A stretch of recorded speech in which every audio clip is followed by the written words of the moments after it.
Hello. Hello. ആ ജമാലാണോ? അതെ, ജമാലാണ്. ആരാ? ഇത് പഞ്ചായത്തിൽ നിന്നാണേ. നിങ്ങൾ ഇതുവരെ നികുതി അടിച്ചില്ലല്ലോ. നികുതിയോ? എന്റെ നികുതി സെക്രട്ടറി ലീവാ, അതുകൊണ്ടാണ് നികുതി അടയ്ക്കാത്തത്. സെക്രട്ടറിയുടെ ആവശ്യമൊന്നുമില്ല. നിങ്ങൾക്ക് പഞ്ചായത്തിലെ ഫ്രണ്ട് ഓഫീസിൽ വന്നാൽ നികുതി അടയ്ക്കാൻ പറ്റും. നിങ്ങളെ പഞ്ചായത്ത് സെക്രട്ടറിന്റെ കാര്യമല്ല പറഞ്ഞത്, എന്റെ സെക്രട്ടറി ലീവാ, അതുകൊണ്ടാണ് നികുതി അടയ്ക്കാത്തത്. അല്ല, നിങ്ങളാണോ നികുതി അടയ്ക്കേണ്ടത് അല്ലെങ്കിൽ നിങ്ങളുടെ സെക്രട്ടറി ആണോ നികുതി അടയ്ക്കേണ്ടത്? നികുതി അടയ്ക്കേണ്ടത് ഞാൻ തന്നെയാ, പക്ഷെ എന്റെ സെക്രട്ടറി നികുതി ഇതിൽ ഒപ്പുവെക്കാണ്ട് എനിക്ക് നികുതി അടയ്ക്കാൻ പറ്റൂല. നിങ്ങൾ സെക്രട്ടറി ആരാ? എന്റെ സെക്രട്ടറി എന്റെ കെട്ടിയോളാ. ഓളിപ്പോ പ്രസവ അവധി പോയതാ. മാഡം വരാണ്ട് എനിക്ക് മാഡം വരികയും വേണം. പ്രസവാവധിയും നാപ്പോളിയും ഇതെല്ലാം കഴിഞ്ഞിട്ടാ മാഡം വരുള്ളൂ. അത് കഴിഞ്ഞിട്ട് എനിക്ക് നികുതി അടയ്ക്കാൻ പറ്റുള്ളൂ. നിങ്ങളെന്താ തമാശ പറയാ? ഇത് ഞങ്ങളുടെ ജോലിയായിട്ട് വിളിക്കുകയാണ്. ഇത് എന്റെ ജോലിന്റെ ഭാഗമായിട്ടാണ് എന്റെ സെക്രട്ടറി അവധി പോയത്. അതുകൊണ്ട് മാഡം അവധി കഴിഞ്ഞ് ഇത് നാപ്പോളിയും കഴിഞ്ഞ് പ്രസവവും കഴിഞ്ഞ് വന്നിട്ട് എനിക്ക് നികുതി അടയ്ക്കാൻ പറ്റുള്ളൂ. നിങ്ങളെന്താണ് ഇങ്ങനെയൊക്കെ സംസാരിക്കുന്നത്? ഞാൻ പിന്നെ എങ്ങനെ സംസാരിക്കണോ? ഞാനൊരു വീടിന്റെ പ്ലാനും വരച്ചിട്ട് 1500 സ്ക്വയർ ഫീറ്റിന്റെ ഒരു വീടിന്റെ ഒരു പ്ലാനും വരച്ചിട്ട് 100 വട്ടാണ് പഞ്ചായത്തിൽ വന്ന്. ആദ്യം വന്നപ്പോണ്ടല്ലോ, നിങ്ങളെ പഞ്ചായത്തിന്റെ ഉള്ളിലേക്ക് കയറുമ്പോൾ തന്നെ ഒരു പല്ല് ഉന്തിയ ഒരു പെണ്ണാൾ കുത്തിരിക്കുന്നില്ലേ? എവിടെ ഫ്രണ്ട് ഓഫീസ്? ആടെ മുന്നിലേ എവിടെ? ഫ്രണ്ട് ഓഫീസിലോ? കയറി വരുന്നിടത്തിൽ ഫ്രണ്ട് ഓഫീസ് അല്ലാണ്ട് പിന്നെ ബാക്ക് ഓഫീസ് ഉണ്ടാകുക. Front office. ഓക്കെ. ആ പല്ലുന്തിയ പെണ്ണിന്റെ കയ്യിലുണ്ടല്ലോ, ഞാൻ എന്റെ കയ്യിലുള്ള പേപ്പറും എല്ലാം ഓള് വാങ്ങി വെച്ചിട്ട് 1500 ഉറുപ്പികയും ഓള് വാങ്ങി വെച്ചിട്ട് ഇപ്പൊ മാസം 1.5 മാസമായി. എപ്പോ ചെന്നാലും എന്തെന്നാ, ഒന്നൊക്കെ പറയും സെക്രട്ടറി അവധിയിലാണ്, അല്ലെങ്കിൽ പറയും ഓളെ പ്രസവത്തിന് പോയത്.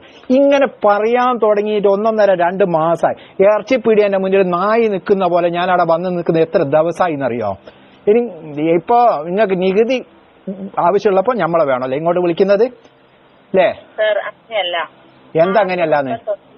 മുഴുവൻ നികുതി തിരിച്ചെടുക്കണമെന്നാണ് ഞങ്ങളുടെ ഉത്തരവാദിത്തം. അങ്ങനെ വരട്ടെ. ജനങ്ങളെ പിഴിയാൻ നിങ്ങൾക്ക് ഉത്തരവുണ്ട്. എന്നാലോ ഒരുത്തനുണ്ടല്ലോ, ഒരു 10 സെന്റ് സ്ഥലം വാങ്ങിയിട്ട് കഷ്ടപ്പെട്ടിട്ട് ഒരു വീട് വെക്കാനായിരിക്കും ഈ എങ്ങനെയെങ്കിലും ഉണ്ടാക്കാനായിരിക്കും നോക്കുന്നത്. അന്നേരാണ് പഞ്ചായത്തിന്റെ മുന്നിൽ വന്നിട്ട് നിങ്ങൾക്ക് സ്വീപ്പാക്കല്ലേ? പറ. ഞാനൊരു കാര്യം പറയട്ടെ. നിങ്ങൾ എത്രയും പെട്ടെന്ന് നികുതി അടിച്ചില്ലെങ്കിൽ നിങ്ങൾക്ക് തന്നെയാ ഫൈൻ വരിക. എന്റെ ഫൈന് വരൂല്ലേ? എന്റെ മോളെ, എന്റെ ഒരു വർഷത്തേക്ക് ഞാൻ എന്റെ പുരക്ക് എത്ര ഉറുപ്പിയാണ് നികുതി ഉള്ളത്? ഒരു വർഷത്തേക്ക് നികുതി വരുന്നത് 658 രൂപ ഉണ്ടാവും. ഓക്കെ.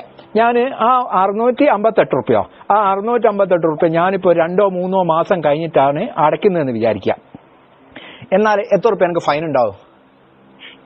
2 മാസത്തേക്ക് 30 രൂപയാണ് ഫൈൻ വരുന്നത്. അത് ഞാനിപ്പോ വേഗം അടയ്ക്കാൻ വേണ്ടിട്ട്. ഓക്കെ. 2 മാസത്തേക്ക് 30 ഉറുപ്പ്യ എനിക്ക് ഫൈന് വരുന്നത്. അതുകൊണ്ടല്ല നിങ്ങൾക്ക് ഇപ്പൊ ഇത്ര. അതാ ഞാനിപ്പോ അടയ്ക്കാൻ 2 മാസം കഴിഞ്ഞിട്ട് 30 ഉറുപ്പ്യ എനിക്ക് ഫൈന് വരും. ഞാനൊരു കാര്യം ചോദിക്കട്ടെ, ഞാനിപ്പോ 1.5-2 കൊല്ലം മുമ്പുണ്ട് ഒരു 1500-2000 സ്ക്വയർ ഫീറ്റ് വീടുണ്ടാക്കാൻ വേണ്ടിയിട്ട് എത്ര ഉറുപ്പ്യനും പെർമിറ്റിന് വേണ്ടി വരിക? അന്നേരം 2000-2500 ഉറുപ്പ്യ മതിയേനും ഒരു 1500 സ്ക്വയർ ഫീറ്റ് വീടുണ്ടാക്കാൻ പഞ്ചായത്തിൽ നിന്ന് പെർമിറ്റ് കിട്ടാൻ വേണ്ടിയിട്ട്. അങ്ങനത്തെ ഒരു വീട് ഇപ്പൊ ഉണ്ടാക്കണമെങ്കിൽ 30,000-35,000 ഉറുപ്പ്യ പഞ്ചായത്ത് കൊണ്ടുപോയി അടയ്ക്കണം. എന്നാലാണ് നിങ്ങൾ ഇതിന് സീലിംഗ് അടിച്ചു തരൂ. എന്നാലോ നിങ്ങളെ താങ്ങണോ? ഇതെല്ലാം ചെയ്യണ്ടേ? ഇതെല്ലാം ചെയ്ത് കഴിഞ്ഞിട്ട് എന്നിട്ട് ഇപ്പൊ ഈ 35,000-40,000 ഉറുപ്പ്യ ആക്കിയതിന് നിങ്ങൾക്കൊരു സങ്കടവും ഇല്ല. അങ്ങനത്തെ എന്റെ ഈ നികുതി അടയ്ക്കാണ്ട് 30 ഉറുപ്പ്യ ഫൈന് വരുമ്പോ നിങ്ങൾക്ക് എന്തൊരു സങ്കട? പൊരയിലേക്ക് വിളിച്ചിട്ട് അല്ലോ സാറേ നിങ്ങളെ 30 ഉറുപ്പ്യ ഫൈന് വരും, ഞങ്ങളെ 30 ഉറുപ്പ്യ ഞങ്ങളല്ല അടയ്ക്കുന്നത്, നിങ്ങൾക്ക് എന്താ ഇത്ര സങ്കടപ്പാടുള്ളത്? നിങ്ങൾ സാറേ സാറേ എന്നൊന്നും വിളിക്കണ്ട. നിങ്ങൾ കാര്യം പറ. എന്തൊരു സാറ് വിളി? നികുതി അടയ്ക്കാനാവും വിളിച്ചിട്ട് സാറേ സാറേന്ന് പറ. സാറേ, നിങ്ങൾക്ക് വേണമെങ്കിൽ ഗൂഗിൾ പേ വഴി നികുതി അടയ്ക്കേണ്ടതാണ്. അങ്ങോട്ട് വരണമെന്ന് പോലുമില്ല. ഞാന് ഒരു കാര്യം ചെയ്യാം. നിങ്ങൾ എനിക്ക് എന്റെ പൊരേന്റെ ഇവിടെ തറ കെട്ടാൻ വേണ്ടിയിട്ട് ഇതിന് വേണ്ടി സ്ഥലം ആക്കിയിട്ടുണ്ട്. ആ സ്ഥലം ആക്കിയ സ്ഥലത്ത് നിങ്ങളെ എഞ്ചിനീയർ ഇതുവരെ വന്നിട്ടില്ല. ഓള് നാപ്പോളി കഴിഞ്ഞോ പ്രസവം കഴിഞ്ഞ് കിടക്കുക. ഞാനിപ്പം ഗതികേടിന് ഈ സ്ഥലത്ത് ഒരു തറ ഇങ്ങ് കെട്ടിന്ന് വിചാരിക്കുക. ഓക്കെ, കെട്ടിക്കില്ല കേട്ടോ, ഞാൻ കെട്ടുകയില്ല, കാരണം നിങ്ങൾ ഫൈനിടും. കെട്ടിന്ന് വിചാരിക്കുമ്പോ ഉണ്ടല്ലോ, നിങ്ങളെ ഈ പ്രസവിച്ച് കിടക്കുന്ന നാപ്പോളി കഴിയാത്ത ഈ എയ്യോ പഞ്ചായത്ത് നിങ്ങളിവിടെ വന്നു നോക്കേണ്ട ആളില്ലേ ഒക്കെ അന്നേരം തന്നെ ആടുന്ന് ചാടി തുള്ളി പാഞ്ഞിങ് വരും. എന്തിന്? ഞാനിവിടെ തറകെട്ടി. എന്തിനാ വരുന്നത്? അതിന് ഫൈനടെ. അതുകൊണ്ട് ആദ്യം ഓളോട് പറ, ഞാൻ വീഡിയോ കോൾ ചെയ്യാം ഓക്ക്. എന്തിന്?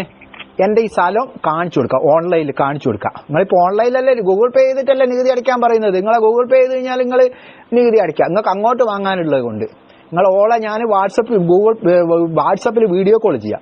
വീഡിയോ കോൾ ചെയ്തിട്ട് ഓളോട് ഓൺലൈനിൽ വന്നിട്ട് എന്റെ സ്ഥലം നോക്കിയിട്ട് ഓളോട് എനിക്ക് പെർമിറ്റ് തരാൻ പറ ആദ്യം. എന്നിട്ട് ഞാൻ ആലോചിക്കട്ടോ നിങ്ങൾക്ക് മറ്റേ നികുതി ഗൂഗിൾ പേ കൂടി അയക്കണോ അല്ലെങ്കിൽ മറ്റേ വേറെ ഒന്നുണ്ടല്ലോ ഫോൺ പേ അതിൽ കൂടി അയക്കണോ ഒന്ന് വെച്ചിട്ട് പോടി കളയാടുന്ന്. നികുതി പിരിക്കാൻ നടക്കുന്നത് എല്ലാ മാസം 20 മാർച്ച് ആവും നമുക്ക് ഇറങ്ങും. നികുതി നികുതി നികുതി ഉളുപ്പുമാണ് ഉളുപ്പ്. ജനങ്ങൾക്കൊരു ഉപകാരം.